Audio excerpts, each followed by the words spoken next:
বিসমিল্লাহির রহমানির রহিম। হে সমস্ত জগতবাসী, আজ আমি শামীম আলী চিশতি আপনাদের সামনে যে আলোচনাটি নিয়ে হাজির হলাম, সে আলোচনাটি হলো যে বিশেষ করে একটি কথা বলে নেব।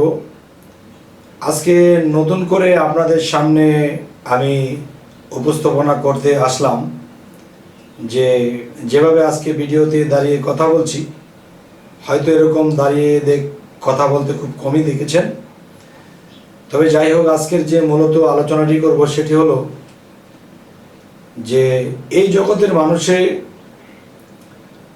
যে তার জন্মের পর থেকে 7-8 বছর বা 10 বছর বয়স হয়ে যায়, এরপর থেকে সে যদি দেখা যায় মারেফত করতে করতে করতে করতে একেবারে 80 বছর বয়স হয়ে গেল, তারপরেও কিন্তু সে মারেফতের খোঁজ পেল না,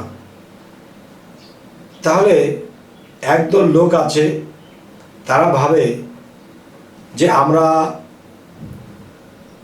যে লাল কাপড় বা এটা সেটা আমাদের গায়ে বেঁধে আমরা বিভিন্ন দরবারে বিভিন্ন জায়গায় আল্লাহ আল্লাহ জিকির করব, এখান থেকে আমার খাবার হবে, এখান থেকে আল্লাহর ইবাদত সহকারে করে ফেলব।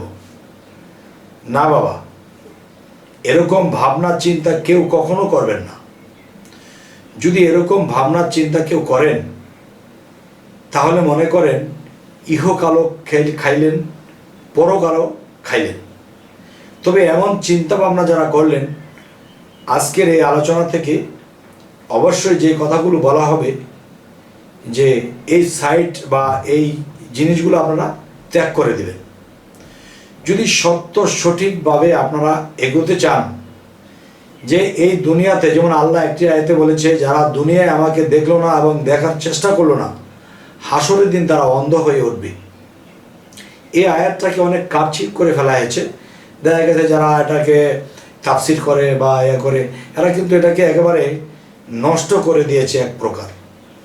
তো আমি বলতে চাই, এক একজন এক এক তাফসির করলেও আরবিটা কিন্তু ঠিকই আছে। আর সে আরবির মধ্যে কিন্তু স্পষ্টই আল্লাহ বলে দিয়েছেন যে তোমরা যখন মারেফতের খোঁজ করবে, পাবে না।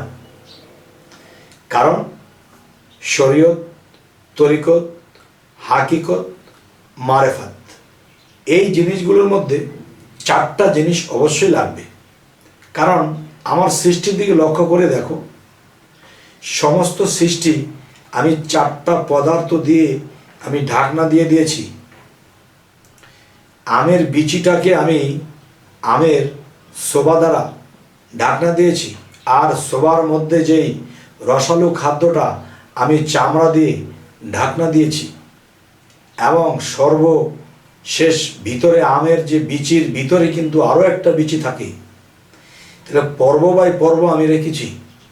তাহলে তোমরা ধরেই কি আমের ভিতরে চলে যেতে পারবে? শরীয়ত দিয়ে শুরু করো, তরিকত দিয়ে শুরু করো, হাকিকত দিয়ে শুরু করো, এরপরে মারেফতে প্রবেশ করো। তো এই কথাটি আপনাদের কাছে বলার উদ্দেশ্য হলো, একদল লোক আছে শরীয়ত লাগবে না, এসব দরকার নেই, এখন আমরা শুধু মারেফত করব। এই ব্যক্তিগুলো তারা বেশি বুঝে ফেলেছে, হয়তো কোনোদিন ধাক্কা খেয়ে মক্কা চিনবে। তো আমার কথা হলো, হে সমস্ত জগতবাসী, যে হয়তো আমি এই নর্মাল যে কথাগুলো আমি বলতাম না। আমার দেশে বা আমি বিভিন্ন জায়গায় যাই, অনেক মানুষ এই ভুলের মধ্যে আছে যে ঘুরে ফিরে 12, ঘরে বসেই 13, আর এর চেয়ে যারা বেশি বুঝবে তারাই পড়বে ফেরো। তো আমি যে কথাটি বলতে চাচ্ছি, যে মূলত যখন একজন কামেল পীরের কাছে যাওয়া হবে, সে কামেল পীর আমি বুঝবো কি করে? কারণ কেউ দরবেশ, কেউ দর্শে বেশ, আর এই বেশের নাই কোনো শেষ। তবে আমরা চিনব কি আসল দেশ? সেটা হলো, দেখেন যে প্রথমত আমি জন্মান্তরে নিজেকে হারিয়েছি, আমাকে খুঁজে পাওয়া পীরের এটা দায়িত্ব আমাকে বায়াতের দিন দিয়ে দেবে। এবং দ্বিতীয় দায়িত্ব হলো, আমার মধ্যে এই কালিমাটা ফিটিং করা আছে তা আমাকে দেখিয়ে পাঠ করাবে।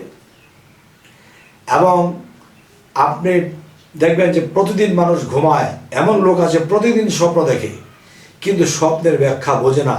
এই স্বপ্নের ব্যাখ্যা বোঝার জন্যে একটা দিক নির্দেশনা আপনাকে দেওয়া হবে, যেটা আপনার খবর আপনার কাছে আসবে আর আপনি নিজেই সেই খবর নিজেই আপনি বুঝে চলতে পারবেন। আপনার ফ্যামিলির ক্ষয়ক্ষতি হবে, আপনার দেখা গেছে ব্যবসায় কালকে লস খাবেন, এটা আগেই কিন্তু আপনার কাছে এসে যাবে। কিন্তু অনেক মানুষের মধ্যে খোয়াব দেখেছি, খোয়াব না বাবা, আপনার মুর্শিদ আপনাকে স্বপ্নের ব্যাখ্যা শিখিয়ে দেবে এবং সকালে ঘুম থেকে উঠেই বুঝে ফেলবেন আজকের দিন আপনার কেমন যাবে। আজকে ব্যবসায় ধরা খাবেন, মার খাবেন বা ভালো মন্দ কিছু, সমস্ত কিছু ঘুম থেকে ওঠার পরে আপনার খবর হয়ে যাবে। কারণ সেই খবরের চিঠি লিপিবদ্ধ আপনার মধ্যে করা আছে, যা মুর্শিদ রাতের বেলায় আপনাকে ইঙ্গিত দিয়ে দেবে। এখন দেখা যায় প্রত্যেকটা বিষয় মুর্শিদের কাছে জানতে হবে, ফোন দিয়ে জানে কেউ, যে জানতে হয় না বাবা।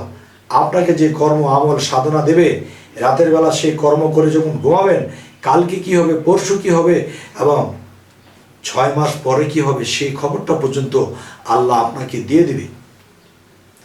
তখনই হব আমরা পূর্ণ মানুষ। দেখেন, মানুষের এক নাম হলো মান হুশ, যার মান এবং হুশ আছে সেই তো মানুষ। দেখেন, আমরা প্রত্যেকটা কাজ হুশ করে দেব। এখন দেখা যায় আমরা প্রত্যেকটা কাজ যে হুশ করে দেব, এখন একটা কাজ দিলে বা ওই কাজটি ধরলে আমার হবে না, না হবে নাকি মার খাবো, এটা কিন্তু বুঝি না। এটা বোঝার জন্য আপনার মুর্শিদ প্রথম দিন সকালবেলা ঘুম থেকে ওঠার পরে আপনাকে বুঝিয়ে দেবে, সকালবেলা যদি তুমি এই জিনিসটি বুঝতে পারো তাহলে তোমার দিন ভালো যাবে, ব্যবসা ভালো যাবে।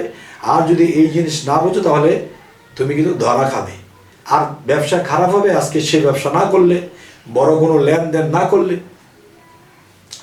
তাহলে আজকের এই আলোচনা আমি এটাই বোঝাতে চাচ্ছি যে দেখেন, মানুষ অনুমানে হনুমান মারে।